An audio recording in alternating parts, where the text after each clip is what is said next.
आज हम डिस्कस करने वाले हैं एक बहुत ही इंपॉर्टेंट और यूनिक एडिटोरियल जो चाइना के नए वॉरफेयर डॉक्ट्रिन पर बेस्ड है, जिसका मंत्र है डिसरप्शन ओवर डिस्ट्रक्शन।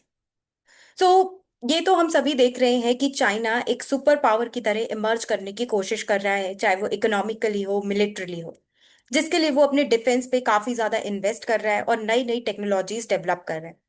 उसी डायरेक्शन में आज ये एडिटोरियल है, जहां पर हम देखेंगे कि चाइना कैसे अपने वॉरफेयर को इवॉल्व कर रहा है, न्यू न्यू टेक्नोलॉजीज डेवलप कर रहा है, क्या इसकी इम्प्लीकेशंस हो सकते हैं दूसरे देशों पर। तो हाल ही में क्या हुआ कि चाइना के साथ और ताइवान के टेंशन्स बढ़ते हुए हमें देखने को मिल रहे हैं। और इस सभी के दौरान चाइना ने एक ऐसा वेपन शोकेश किया जो बिना किसी बिल्डिंग को उड़ाए पूरे शहर को अंधेरे में ढकेल सकता है।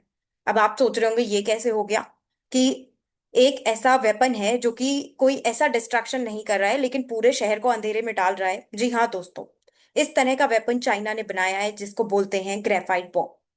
आज के इस सेशन में हम इसी डिसरप्टिव टेक्नोलॉजी को डिटेल में समझेंगे, इसके इम्प्लीकेशंस को एनालाइज करेंगे और देखेंगे कि कैसे ये टॉपिक आपकी यूपीएससी प्रिपरेशन के लिए इंपॉर्टेंट है। So talking about it's recent context, इसका रीसेंट कॉन्टेक्स्ट बेसिकली यही है जहां पर ताइवान स्ट्रेट में चाइना के दूसरे देशों के साथ टेंशन्स बढ़ रहे हैं, तो वहीं पर उसने एक मिस्टीरियस मिसाइल का साइमुलेशन दिखाया जिसमें देखा गया कि ट्रांसफॉर्मर्स ब्लास्ट हो रहे हैं, फायर हो रही है और पावर ग्रिड्स फेल हो गए।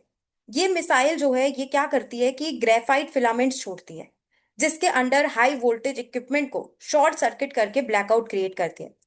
चाइनीज स्टेट मीडिया ने इसको पूरी तरह रिवील नहीं किया, ना ही इसका नाम बताया, पर इससे हमें चाइना का एक इंटेंट क्लियर दिख रहा है कि वो दुनिया को दिखाना चाहते हैं कि चाइना एक डिसरप्शन बेस्ड वॉर के लिए रेडी है। डिसरप्शन बेस्ड वॉर से यहाँ पर मतलब है कि वो एज सच कोई डिस्ट्रक्शन नहीं कर रहा है, किसी का डेथ नहीं हो रही है लोगों की, लेकिन आपका जो सिस्टम है, आपके जो पावर ग्रिड्स हैं, उनमें शॉर्ट सर्किट हो सकता है जिससे कि आपकी काफी चीजें, चाहे वो आपका ट्रांसपोर्ट हो, हॉस्पिटल सिस्टम हो, रुक सकता है। नेक्स्ट इसमें हम डिस्कस करते हैं कि आखिर चाइना की ये जो मॉडर्न वॉरफेयर अप्रोच है, क्या इसकी एक स्ट्रेटजी है और कैसे वो एक नई वॉरफेयर डॉक्ट्रिन को डेवलप कर रहा है। सो चाइना का जो ये एक नया वॉरफेयर डॉक्ट्रिन है, इसका फोकस मेनली है कि एनिमी को डिस्ट्रॉय नहीं करना है बल्कि उसके सिस्टम्स को डिसेबल कर दे जो कि उस पूरे देश को परेशान करके रख दे। इसके अंडर डिफरेंट डिफरेंट तरह के वेपन्स आते हैं, जैसे कि electromagnetic pulse weapon, high power microwaves, graphite bombs, cyber warfare. Cyber warfare में जैसे कि हम देखते हैं कि हमने अभी पास्ट में भी कुछ देखा है कि इंडिया के एनटीपीसी पे अटैक हो गया, डिफरेंट डिफरेंट सिस्टम्स पे अटैक हो रहा है। ये होता है साइबर वॉरफेयर। इसमें क्या हो रहा है कि आपके सिस्टम की क्रिटिकल इंफॉर्मेशन को टारगेट करने की कोशिश कर रहे हैं, वहां से आपके अंदर की किसी देश में क्या स्ट्रैटेजी चल रही है उसको निकालने की कोशिश कर रहे हैं, आपके सिस्टम को डिसेबल करने की कोशिश हो रही है यहाँ पर। इसके अंदर इंफॉर्मेटाइज्ड वॉरफेयर भी आता है जहां पर इंफॉर्मेशन और स्पेक्ट्रम कंट्रोल पर ज्यादा फोकस रहता है। यहाँ पर एक ऑर्गेनाइजेशन है रैंड, उसने अपनी एक रिपोर्ट के हिसाब से बताया है कि चाइना के पास 90% से भी ज्यादा हाई पावर माइक्रोवेव्स के पेटेंट है। तो पेटेंट है मतलब वो इन सब चीजों पे डेवलप कर रहा है, इनके ऊपर फोकस कर रहा है ताकि वो एक सुपर पावर की तरह इमर्ज हो सके। अब देखिए दोस्तों कि बहुत देर से हम लोग एक चीज कंटिन्यूअसली बात कर रहे हैं, ग्रेफाइट बॉम्ब, बार बार ये टर्म आ रहा है। तो यहाँ पर आपके मन में एक सवाल जरूर उठना चाहिए कि आखिर ये ग्रेफाइट बॉम्ब्स होते क्या है। तो ग्रेफाइट बॉम्ब क्या होता है, ये एक सॉफ्ट बॉम्ब होता है। सॉफ्ट बॉम्ब क्यों कह रहे हैं, क्योंकि जब नाम इसका बॉम्ब है, अब बॉम्ब से हमारे दिमाग में क्या आता है कि कुछ मार धाड़ हो रही होगी, एकदम गोले बरस रहे होंगे, लोग मर रहे होंगे, लेकिन ऐसा कुछ नहीं हो रहा है इससे। इससे क्या होता है कि छोटे छोटे कंडक्टिव ग्रेफाइट पार्टिकल्स निकलते हैं जो कि इलेक्ट्रिकल इक्विपमेंट पे गिरकर शॉर्ट सर्किट क्रिएट कर देते हैं। तो बेसिकली ये आपके इलेक्ट्रिसिटी सिस्टम को फोकस कर रहा है, आपके पावर ग्रिड्स को टारगेट कर रहा है। बॉम्ब है लेकिन एक सॉफ्ट बॉम्ब है। अगर इसके इम्पैक्ट की बात करें तो क्या होता है कि आपके शहर के ट्रांसफॉर्मर्स फेल हो जाएंगे, पावर ग्रिड्स कोलैप्स हो जाएगी, ब्लैकआउट हो जाएगा, कोई ब्लास्ट नहीं होगा, ब्लैकआउट हो जाएगा लेकिन। तो इसको एक तरह से हम क्या कह सकते हैं, नॉन लीथल। नॉन लीथल क्यों, क्योंकि एज सच सिविलियंस को टारगेट नहीं कर रहे हैं, कोई सोल्जर्स को टारगेट नहीं कर रहे हैं, आपके पावर सिस्टम को टारगेट कर रहे हैं, किसी पे कोई हमला नहीं हो रहा है, कोई डेथ नहीं हो रही है, कोई किलिंग्स नहीं हो रही है। तो इसको कहते हैं नॉन लीथल।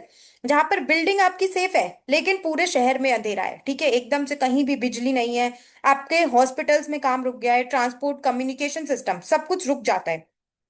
अब ये एक इतनी नई टेक्नोलॉजी की हम बात कर रहे हैं, जहां पर बार बार बता रहे हैं कि ये एक सॉफ्ट बॉम्ब है, कुछ ऐसा डिस्ट्रक्शन नहीं होगा, बस पावर सिस्टम आपका हिल जाएगा। तो आपके दिमाग में आपको ऐसा लग रहा होगा कि लगता है ये तो बहुत नई टेक्नोलॉजी है, शायद पहले कभी यूज ही नहीं हुई होगी। लेकिन दोस्तों, मैं आपको बताऊं, ये ऐसा नहीं है। इस तरह के बॉम्ब्स पहले भी यूज हो चुके हैं। स्पेशली यूएस ने इसको गल्फ वॉर में 1991 में यूज किया था। BLU-114B ग्रेफाइट बॉम्ब, जहां पर इस बॉम्ब को इराक के अगेंस्ट यूज किया गया था, जिसके अंडर, दोस्तों मैं आपको बताऊं कि 85% पावर ग्रिड जो इराक का था वो फेल हो गया था, और उसका कमांड एंड कंट्रोल सिस्टम भी कोलैप्स हो गया था। तो इसके इम्पैक्ट्स बहुत ज्यादा हैं। और ऐसा नहीं है कि ये चाइना इसको पहली बार कुछ डेवलप कर रहा है, ऑलरेडी यूएस इसको यूज कर चुका है। इनफैक्ट जब 1999 में कोसोवो वॉर हुई थी, तब भी नेटो ने सर्बिया के पावर ग्रिड पे ग्रेफाइट बॉम्ब गिराया था, और उसके 70% इलेक्ट्रिकल सिस्टम डिसेबल हो गए थे।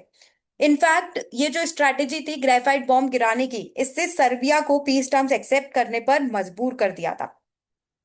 तो ये सब चीजें दोस्तों हमने देखी। अब नेक्स्ट हम समझते हैं कि क्या चाइना सिर्फ ग्रेफाइट बॉम्ब्स पर ही फोकस कर रहा है, या वो जो उसका आर्सेनल है, डिफेंस आर्सेनल है, उसमें कुछ और चीजें भी डेवलप कर रहा है।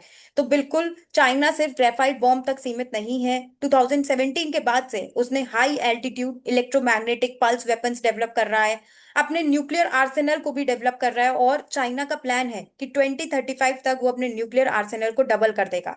मिलिट्री डॉक्ट्रिन में और ज्यादा साइबर वॉरफेयर और इन तरह की चीजों का वो इंटीग्रेशन कर रहा है। इस सब से हमको बस यही दिख रहा है कि चाइना जो है वो एक ऐसे वॉर की तैयारी कर रहा है जिसमें बुलेट नहीं, ब्लैकआउट एक वेपन होगा। अब चाइना जो इतने सब वेपन्स डेवलप कर रहा है, अपना न्यूक्लियर आर्सेनल बढ़ा रहा है, इस सबसे सबसे ज्यादा इम्पैक्टेड कौन होगा? तो इस सबसे सबसे ज्यादा वल्नरेबल है ताइवान। ताइवान इसलिए वल्नरेबल है क्योंकि सबसे पहली बात तो ये है कि ताइवान और चाइना के टेंशन्स चलते रहते हैं। साथ में ताइवान जो है वो चाइना के बिल्कुल पास लोकेटेड है। And another thing that is there is कि ताइवान हाईली डिजिटल और इलेक्ट्रिसिटी डिपेंडेंट सोसाइटी है। ये बहुत ही कॉमन सेंस वाली बात है, क्योंकि आप जब भी देखेंगे जैसे कि इंडिया काफी ज्यादा सेमीकंडक्टर चिप्स, इलेक्ट्रिकल इक्विपमेंट्स के लिए ताइवान पर डिपेंडेंट है। तो अगर ताइवान इतना ज्यादा डिजिटली डिपेंडेंट है, तो उसके सिस्टम्स बहुत ज्यादा ग्रेफाइट बॉम्ब से वल्नरेबल है। जहां पर जैसे अगर हम देखें तो ताइवान में उसके हॉस्पिटल, एयरपोर्ट्स, मिलिट्री सिस्टम सब कुछ इलेक्ट्रिसिटी पे डिपेंड करता है। लेकिन अब इस सब में ऐसा नहीं है कि ताइवान चुपचाप बैठ के देख रहा है कि ठीक है चलो चाइना ग्रेफाइट बॉम्ब गिराएगा, हमारा सब कुछ क्या कहते हैं बर्बाद हो जाएगा। तो ऐसा नहीं हो रहा है। ताइवान इस सब को समझते हुए वो भी इन सब चीजों पे वर्क कर रहा है। और जब 2022 में ताइवान में ब्लैकआउट हुआ था, तो उसके बाद $18 बिलियन का ग्रिड रेजिलियंस प्लान ताइवान ने लॉन्च किया। उसने अपने माइक्रो ग्रिड्स क्रिएट किए हैं जो कि इंडिपेंडेंट ऑपरेट कर सकें। अगर कुछ इस तरह का सिनेरियो हो जाता है तो भी ये माइक्रो ग्रिड्स ऑपरेट कर पाएंगे। और अब वो क्या कर रहा है कि इलेक्ट्रिसिटी की बजाय रिन्यूएबल एनर्जी सिस्टम पर शिफ्ट हो रहा है, ताकि इस तरह की टेक्नोलॉजीज जो डेवलप हो रही हैं इससे ताइवान अपनी वल्नरेबिलिटी को कम कर सके। ये कुछ स्टेप्स हैं जो कि ताइवान ले रहा है अपने लॉन्ग टर्म सर्वाइवल के लिए। अब देखिए दोस्तों, हम रहते हैं अपने प्यारे देश भारत में, तो डिस्कस कर लेते हैं कि हमारे भारत पर इसके इम्प्लीकेशंस क्या हो सकते हैं। तो भारत पर इसके इम्प्लीकेशंस, जहां पर जैसे कि ग्रेफाइट बॉम्ब और इस तरह के वेपन्स बनाए जा रहे हैं, काफी बड़ा इम्प्लीकेशन हो सकता है। क्योंकि ये वॉर जो है ये सिर्फ बॉर्डर पर तो हो नहीं रही है। पहले तो हम चलो देख रहे हैं कि चाइना जो है LAC के अगेंस्ट हमारा वहां पर अटैक कर रहा है, लेकिन अब तो ये बिल्कुल पावर प्लांट, साइबर नेटवर्क और इन सब पर अटैक करेगा।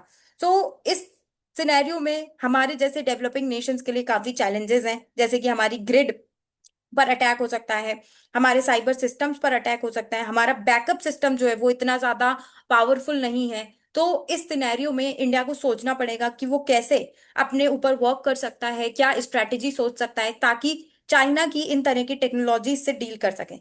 साथ ही में देखिए इसका ग्लोबल लेवल पर भी काफी इम्प्लीकेशन होगा, तो कुछ रूल्स बनाने की जरूरत है जिससे पीस टाइम में ऐसे वेपन्स का यूज ना हो।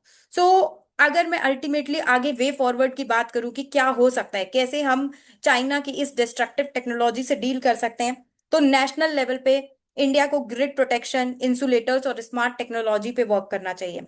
साइबर एनर्जी इंटीग्रेशन, DRDO और डिफरेंट ऑर्गेनाइजेशंस के कोऑर्डिनेशन के साथ हमको भी अपना R&D बढ़ाना चाहिए, इन्वेस्टमेंट बढ़ाना चाहिए, कि कैसे इस तरह की टेक्नोलॉजी से हम डील कर सकें, ताकि हमारे हॉस्पिटल, इंफ्रास्ट्रक्चर इन सब पे इम्पैक्ट ना पड़े।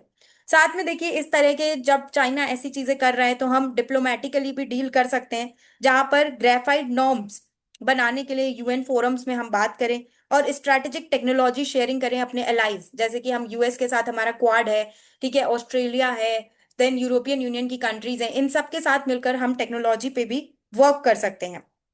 तो अल्टीमेटली ग्रेफाइट वॉर्म और इलेक्ट्रोमैग्नेटिक पल्स जैसी जो टेक्नोलॉजीज हैं हमें दिखाती हैं कि कल का युद्ध मिसाइल से नहीं, डार्कनेस से होगा।